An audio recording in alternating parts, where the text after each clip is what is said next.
क्षर अक्षर अक्षरातीत। तो इसको हम समझने की कोशिश करते हैं।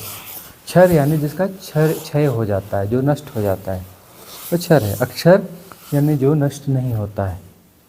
अक्षर यानी जिसका क्षय नहीं होता, जो नष्ट नहीं होता। एक होता है अक्षरातीत, है ना? अक्षरातीत यानी जो क्षय और अक्षर, क्षर और अक्षर दोनों के पार हो गया, वो अक्षरातीत हो गया। इसको हजार तरीकों से सब वेदों शास्त्रों में इधर उधर सब जगह कही हुई बातें ही हैं, वही बातें वहाँ पर कही गई हैं। कुछ नया नहीं है, कुछ विशिष्ट नहीं है उसमें। क्षर अक्षर और अक्षरातीत वही चीज़ें हैं, कुछ अलग से कुछ विशिष्ट नहीं है। कि जिसका क्षय हो जाता है, जो अपना रूप परिवर्तित कर ले। क्षय का अर्थ क्या होता है?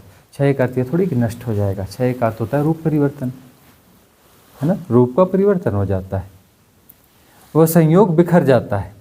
अब संयोग है कोई, तो संयोग कोई है, तो वह संयोग यदि बिखर जाता है का अर्थ है कि वह संयोग कुछ अलग किस्म का हो गया। वह संयोग अलग किस्म, बिखरने का अर्थ यह है कि वह चीज़ है लेकिन अब वह बिखर गया, कुछ उसका रूप रंग रूप बदल गया, है ना? उसके टुकड़े हो गए, वह अलग हो गया। इस प्रकार से वह रूप बदल लेता है। एक क्षय होता है उसका, और अक्षय, अक्षय यानी अक्षर बोला जाता है इसको, अक्षर जिसका क्षय नहीं होता। इसको अलग अलग बहुत सारे तरीक़ों से कहा जा सकता है। जैसे अनाहत नाद जो है वो अक्षर है। सही अक्षर की जब बात की जाती है तो अनाहत नाद। अब ये कहने को हमने ओमकार का कोई एक शेप दे दिया है, ओमकार हम बोलते हैं, प्रणव नाद करते हैं, लेकिन वास्तविक जो प्रणव है वह अनाहत है, कोई बोल नहीं रहा है, वह गूंज ही रहा है, वह सदा से है, वह सदा से है, शाश्वत है, वह उसके होने का ढंग है, वह उसके होने का ढंग है। और वह अक्षय है, वह कभी भी बंद नहीं होता, शाश्वत है, सनातन है, सदा रहेगा। और सारी सृष्टि उसी से उद्भूत हुई है, उसी के होने का ढंग यह सृष्टि है। वह अक्षय अक्षर है, वह अक्षय है। अक्षर का मतलब जिसका क्षय नहीं होता, अक्षय है। अक्षय शब्द भी सुना होगा ना, जिसका क्षरण नहीं होता है। क्षर शब्द से क्षरण बना है, क्षर शब्द से क्षरण बना है, उसका क्षरण नहीं होता, उसका क्षय नहीं होता, उसका विनाश नहीं होता, उसका रूप परिवर्तन नहीं होता। और उससे देखें तो हालांकि सारे रूप उसी के हैं। जो 52 वर्णमालाएं हैं, 52 अक्षर है ना, वो उनको भी अक्षर ही कहते हैं। 52 है, 52 एक्चुअली निकले 3 से। अ उ म, ये मूल ध्वनियाँ हैं। 3 जो है मूल ध्वनियाँ हैं, और 3 इनके सम्मिश्रण से बाकी 49 ध्वनियाँ बनती हैं। जो 49 जो ध्वनियाँ हैं, जो भी हम स्वर और व्यंजन कहते हैं ना, उसमें शेष जो 49 बचे ना, वो इन 3 से ही बने हैं। भाई 3 कलर हमने ले लिए, अब ए और बी को मिलाए तो चौथा कलर बन गया, बी और सी को मिलाए तो 5वां कलर बन गया, ए और सी को मिलाए तो 6वां कलर बन गया। अब ए को लेकर के इसमें जो नए बने कलर है उसका कुछ मिक्स कर दिया तो एक अलग कलर बन जाएगा, उसको मिलाए तो कुछ अलग कलर बन जाएगा। इस प्रकार से जैसे वो बनते हैं ना, वैसे इस ध्वनि का कुछ हिस्सा लिया और उस ध्वनि का कुछ हिस्सा लिया, तो उससे एक अलग ध्वनि बन गई, तो 49 और ध्वनियाँ बन जाती हैं, है ना? साइंटिफिकली प्रूव हो चुका है, हार्वर्ड कैम्ब्रिज वगैरह सब में प्रयोग हो चुके हैं इसके, और सब कुछ हो चुका है। इसके तो बहुत सारे प्रयोग हुए हैं। जो वर्णमाला पुराने समय में जैसी रही है, अभी अ ऐसा लिखते हैं, पुराने समय में अ कैसा लिखते थे, प लिख करके उसमें 3 डंडे होते थे, है ना? तो जैसा भी था पुराने समय में, जो ओरिजिनल उसकी जो लिपि रही है, उस लिपि के हिसाब से आप रखेंगे उन सारे उनके पाइप्स बना दें, पाइप बना के रख दें। एक तरफ से 2 तरफ से छेद रखें, एक ऊपर एक नीचे। तो ऊपर से यदि आप उसमें हवा फूकेंगे, कोई चीज़ फूकेंगे, तो नीचे से ध्वनि जो निकलेगी बिल्कुल वही ध्वनि निकलेगी जो आप जिसका आपने संकेत बनाया है, जिसका आपने संकेत बनाया वही निकलेगा। अब ओंकार का जो अक्षर है वो कैसे तय किया गया, है ना? वो ऊ से मिलता हुआ है, तो ओंकार को ढूंढा गया, उसी से बाद में ऊ भी उसी से ही आया है, ओंकार से ही ऊ आया है। और अ का जो है, अ में भी वो जो ओंकार वाला आकार जो है थोड़ा अपना आता है, अभी जो नए वाले इसमें जो उसको संशोधित भी किया गया, तो इस कारण से किया गया कि वह उस ओंकार से कहीं मिलता जुलता है। और अ उ म में वह प्रथम वर्ण आता है, तो इसलिए उसका एक हिस्सा उसमें रखा गया है। तो ये जो है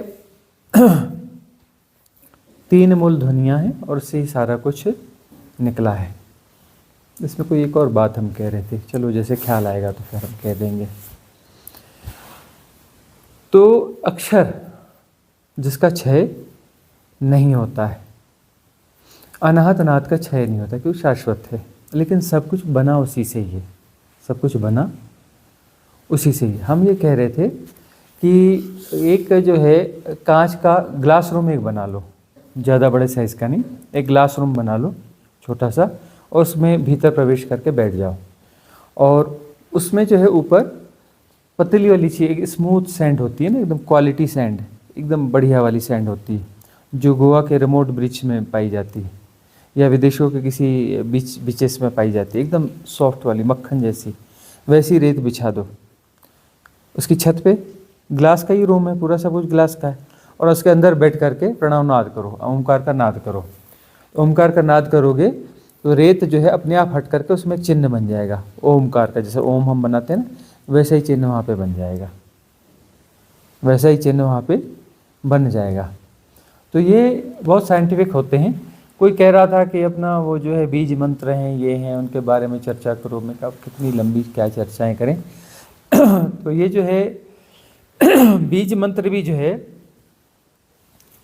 ये हैं, ये मतलब किसी के द्वारा रचे गए नहीं, ये हैं ही। 7 चक्रों के अपने बीज मंत्र होते हैं। तो ऐसे अलग अलग बहुत सारे बीज मंत्र होते हैं, और ये बीज मंत्र पहले से ही हैं, पहले से ही हैं, निकले उस प्रणव से ही हैं, लेकिन प्रणव के आधार से निकले हुए सृजित हुए ऐसे बहुत सारे बीज मंत्र भी हैं जो कि ऑलरेडी एग्जिस्ट करते हैं, जो एग्जिस्ट करते हैं, और वो प्रतिनिधित्व करते हैं चक्रों का, शरीरों का, है ना, अलग अलग चीज़ों का, अलग अलग वो जो है शक्तियों के जो डायमेंशन बनते हैं। मूल शक्ति है नाहत नाद, उससे फिर जो है 3 शक्तियाँ निकली हैं, तो वो मूल शक्ति को ही हम क्या कहते हैं, आदि शक्ति, आदि शक्ति कहते हैं ना, शिव और आदि शक्ति। संकेतों में हमने वैसा ही कह दिया। शिव, हालांकि ये वाले शिव हुए हैं जिनको हम जानते हैं, उनके नाम से ही हम उस इन्फिनिटी को, उस अनंतता को शिव कह देते हैं।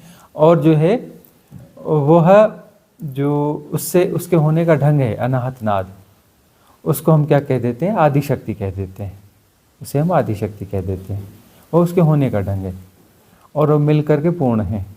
एक्चुअली वह अपने आप में पूर्ण है और वो उसके होने का ढंग है, लेकिन अब भाषागत रूप में या सांसारिक हिसाब से कुछ अलग अलग तौर तरीक़ों से बात कह दी जाती है, क्योंकि फिर जो है येन यांग वाली पूरी प्रक्रिया पूरी सृष्टि में फैली हुई है, पूरी सृष्टि में फैली हुई है।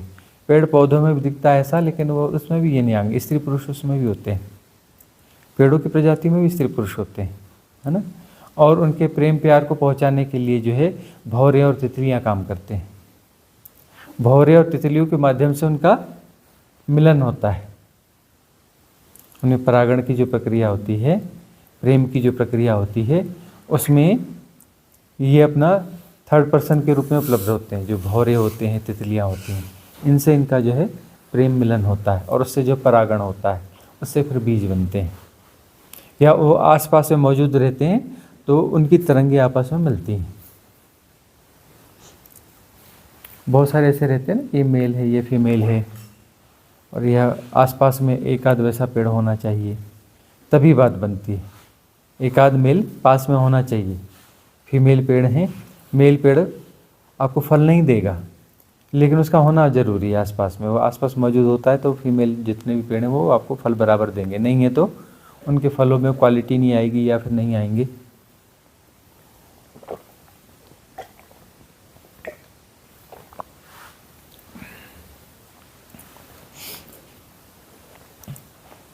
तो ये बात स्पष्ट हो गई आपको। क्षर अक्षर अक्षरातीत, अक्षरातीत की बात आ पाई। अक्षरातीत का मतलब होता है इस सब के पार, है ना, अनाहत के भी पार। शिव तत्व वह अक्षरातीत है, जहाँ जो निर्गुण है, निराकार है, देश काल के पार है, अनंत है, असीम है। अक्षरातीत तो वही है ना,